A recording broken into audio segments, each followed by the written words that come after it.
Hi everyone, welcome back to River and Rune. Thank you guys for joining me today on the channel, and happy July 7th.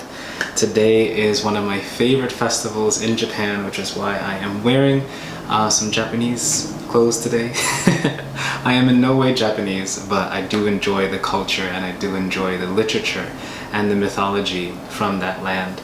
And today is Tanabata, or the evening of the 7th, also known as Hoshi Matsuri, or the Star Festival, because today is a tale of two stars, where Orihime, or Princess Orihime, or Vega, the star Vega, and Altair, who is known as Hikoboshi, or the cowherd, who were lovers a long time ago. They fell in love with each other across the Milky Way. But the Emperor of the Celestial Heaven was not pleased that his daughter, who was one of the master weavers of the universe, was sadly looking away from her work because she was so in love with Hikoboshi. And so the Emperor split them up.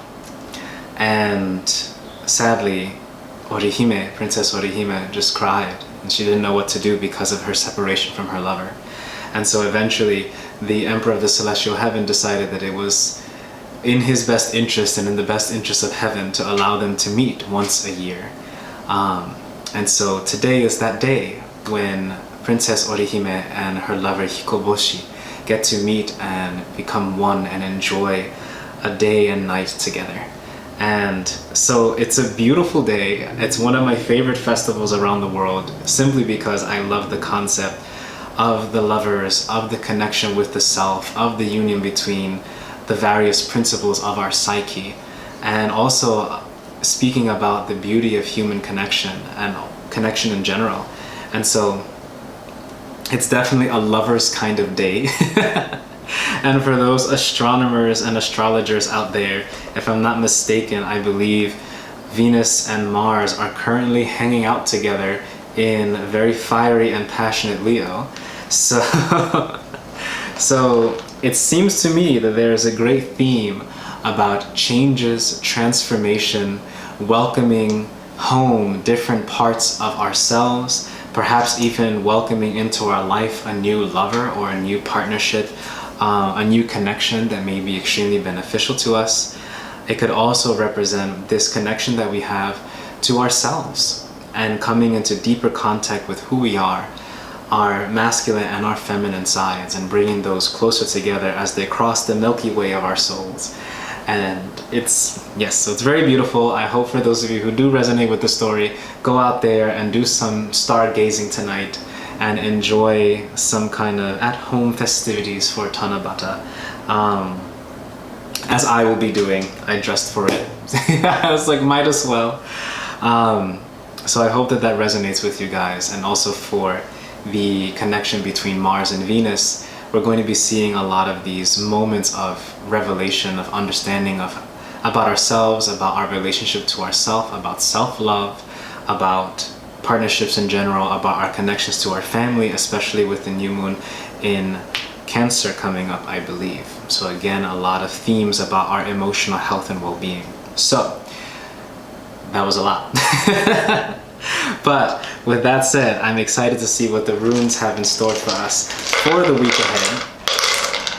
It's going to be very exciting, I think. And hopefully it has some speak of love and partnerships, because I will admit I am a sucker for romance. Oh my goodness, so let's see what they have to say.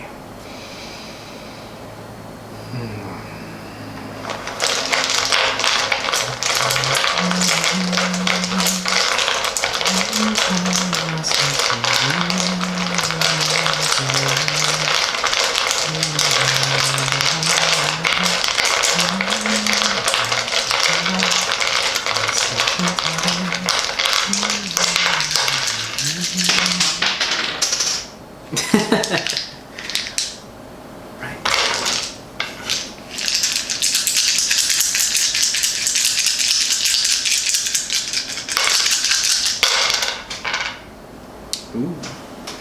What happened here? Excuse me 1 second. Okay. Yes. Oh, that's cute. Okay. Oh, so interesting. Okay, so as you guys know, for those of you who are new to the channel, thank you for stopping by. So how the runes work, or how I read my runes, we have a drop of the present moment that falls into the sea of time and ripples outward. So we start in the center, radiating outward until we get a general sense of what's happening coming up in the week ahead, right? So the closest thing to the center today is Rido. And I haven't seen Rido ever in a really long time, or at least not in the readings that I share with you guys here on River and Rune. So Rido is a very powerful rune because it represents the chariot, it represents the wheel, it represents transition, change, big occurrences. For those of you who do the tarot, Rido could very much be a cognate to the Wheel of Fortune. And the Wheel of Fortune in the upright position, Rido specifically in the upright position, represents a very great shift in our lives. It may not be happening right in this moment, but I do feel that many of us are in the midst of it. We are just stepping through the threshold, and I believe last week we talked about the threshold. We talked about this opportunity for us to take this step into our new life. Many of us have, and so the Wheel of Fortune has been spun. Rido is moving. The chariot is going forward. We have this, I see the image of the wheels turning, right? As you're like going along. For those of you who like the Lord of the Rings, and for those of you who know me and have been hanging out for some time on the channel, I do love the Lord of the Rings. And it reminds me when Gandalf begins the journey, like does his little reins on the horse and says, let's go. It's time to go. We leave at dawn. It feels very much like that. Your great adventure awaits. Whatever that may mean for you. And that could be a great adventure of a new partnership, a great adventure of a new move. Perhaps many of you are thinking of moving physically from one space to the next. For many of us, it could be a radical shift in our consciousness where we look at ourselves through a lens of self-love rather than self-criticism, right? It could be this major transition in our lives where we move from feeling disempowered to feeling empowered, right? Rido is very much speaking of this great change and this great transition. And it's going to be hard. It's going to be difficult. And not in the way of stressful or anything like that, but with any great change comes great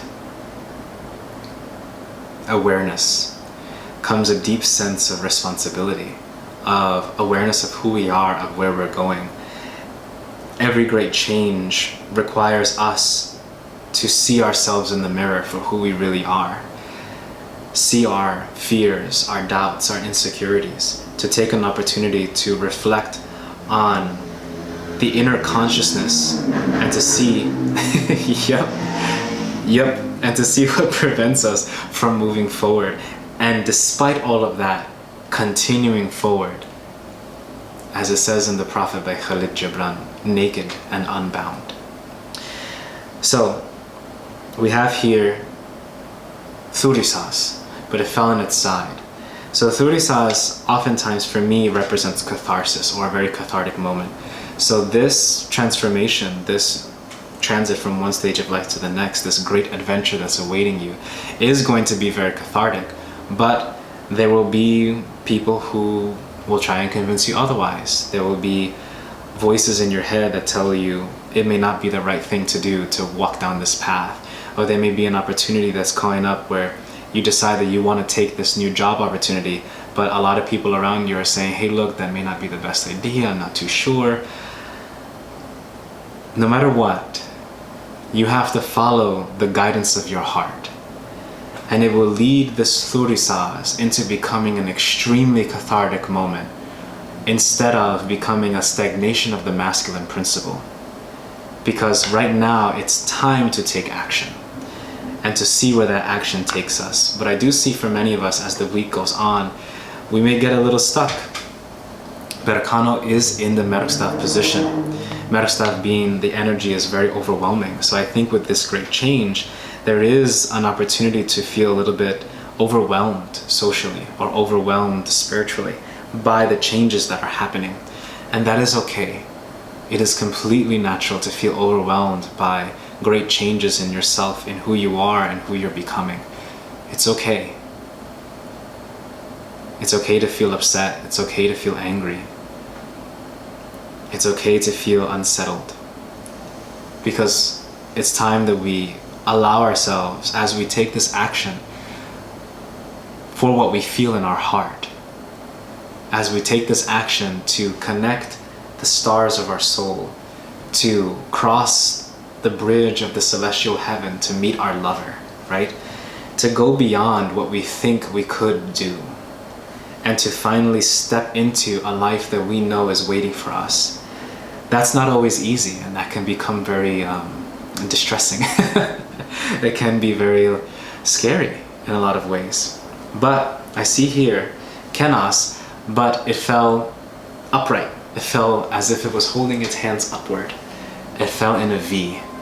And I'm going to be very blunt, I suppose. I see V for victory.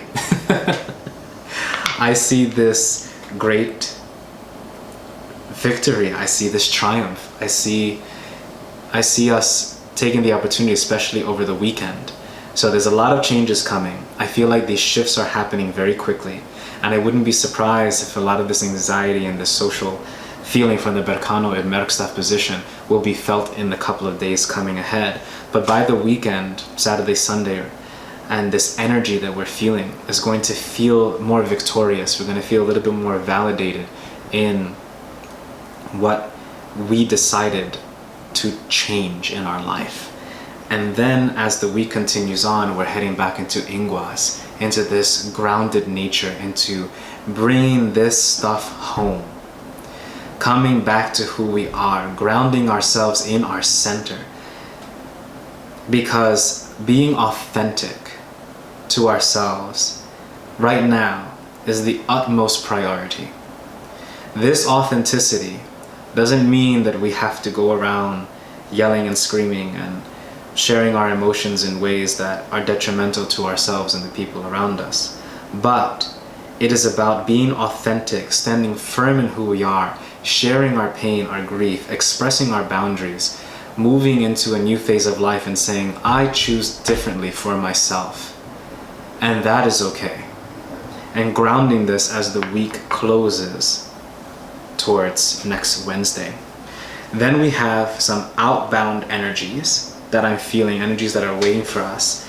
And the first thing I thought of is the Spanish sí. Yes. It's time to say yes to this new life. But if we're looking at it from the rune's perspective, we have Sowilo, the sun. Of course, cognate of the tarot is the sun card. So a lot of happiness, joy, and becoming waiting for us. And Ewas, which is the rune of transition. The rune for me, I always see this as the threshold rune. This connection of walking over into a new life. So, very powerful reading today on this beautiful Tanabata. I hope you guys are enjoying yourselves, that you are prepared for this new life. And if you're not, it's okay, take the first step anyway. This message seems to be very poignant, so I hope that it resonates with you guys. I really appreciate you being here with me, sharing some time here on River and Rune. Please like and subscribe on the bottom. It's a great way to show your support, and I'll talk to you guys soon. Alright, see you guys next week. Bye!